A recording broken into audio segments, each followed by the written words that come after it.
মহারাজা রঞ্জিত সিংহের এই মূর্তির সামনে থেকে সোজা রাস্তা চলে গেছে স্বর্ণ মন্দিরের দিকে। এই রাস্তাটি হেরিটেজ স্ট্রিট নামে পরিচিত। এখানে প্রাচীন আমলের ধাঁচে তৈরি দোকানপাট এবং বাড়িঘর আপনাকে অমৃতসরের 400 বছরের প্রাচীন সংস্কৃতির কথা মনে করিয়ে দেবে। এই স্থানের নিকটবর্তী রেল স্টেশন হলো অমৃতসর জংশন। অমৃতসর জংশন থেকে অটো বা যে কোনো গাড়ির মাধ্যমে 15-20 মিনিটে এখানে আসা যায়।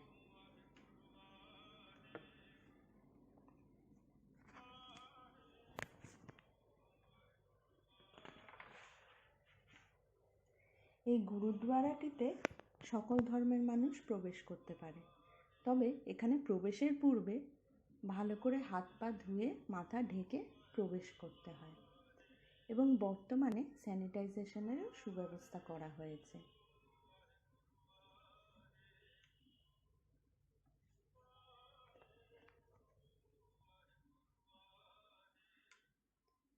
গোল্ডেন টেম্পল, যা হরমন্দির সাহেব নামে বিখ্যাত।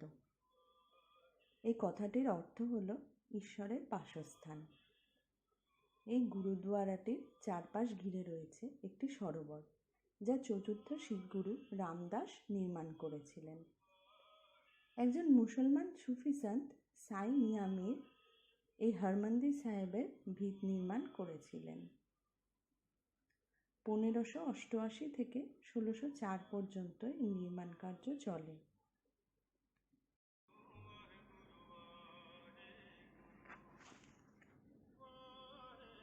মুঘল এবং আফগানরা একাধিকবার এই গুরুদ্বারাটিতে আক্রমণ চালানোর ফলে গুরুদ্বারাটি ধ্বংসপ্রাপ্ত হয়। শেষ পর্যন্ত মহারাজা রঞ্জিত সিংহ মার্বেল ও তামা দিয়ে 1809 সালে এই গুরুদ্বারাটির পুনর্নির্মাণ করেন। 1830 সালে এর উপরিভাগ সোনা দিয়ে মুড়ে দেওয়া হয়েছিল।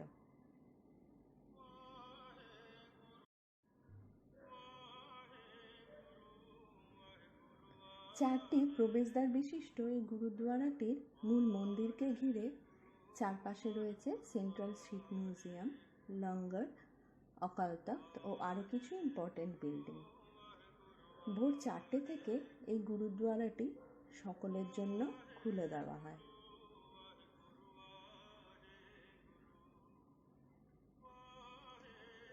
শিখ ছাড়াও এখানে অন্যান্য ধর্মের মানুষ মিলিয়ে প্রতিদিন 1 থেকে 1.5 লাখ লোক সমাগম হয়।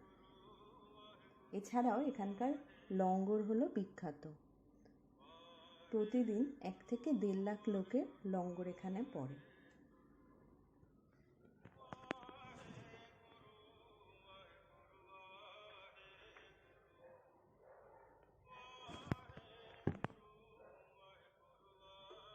সন্ধে নামার সাথে সাথে এই মন্দিরের সোনালি আলোকসজ্জা মন্দিরের সৌন্দর্যকে আরও বহুগুণ বাড়িয়ে তোলে। এখানে থাকার ব্যবস্থাও রয়েছে, তবে করোনার জন্য নাইট কারফিউ চলছিল, তাই আমরা সন্ধেবেলায় বেশিক্ষণ এখানে থাকতে পারিনি।